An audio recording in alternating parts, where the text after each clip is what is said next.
I have to say, Minister, I'm disappointed. I think we should be here today with one voice and one motion, and that should unequivocally condemn the actions of Israel. Of course, I'm on the record for condemning Hamas, but we're way beyond that now. And I speak here today, and we have the figures mentioned already, 25,295 Palestinians killed. Just yesterday, 4 Palestinians were struck and killed as they were trying to recover corpses in Can Yunis, and so on. And we stand here today with a speech from the Tairiscint and a motion that bears no reality really in relation to what we should be doing as an independent republic and a sovereign state. We should be showing leadership as a neutral country. And instead of that, we're playing games. And I welcome the speeches from the backbenchers in government.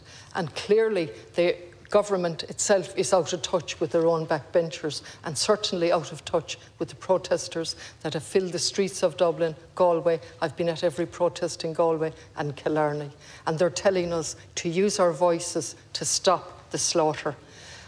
And yet, Minister, your government cannot agree with us to have a clear motion. What Israel is doing is wrong. In fact, it condemns the ongoing bombardment of Gaza, and you would think the bombs were dropping from the sky. Israel failed to be mentioned, absolutely fails.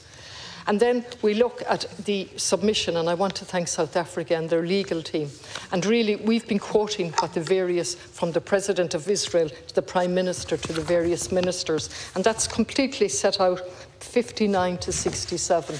But when we talk about a two-state solution, and the Taoiseach has said he believes in a two-state solution, let me just quote what one of the ministers have said.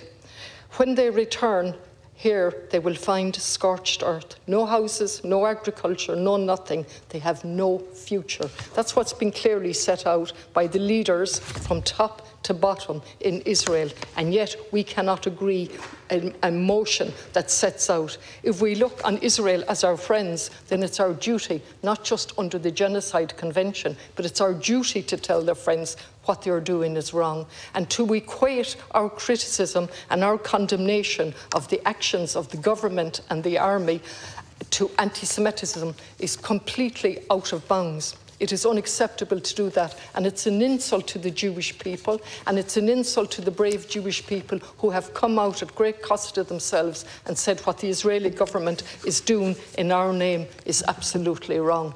Now, I would ask you to read the submission by South Africa, and at the very least, we should be supporting them and lauding them for having the courage to take this submission.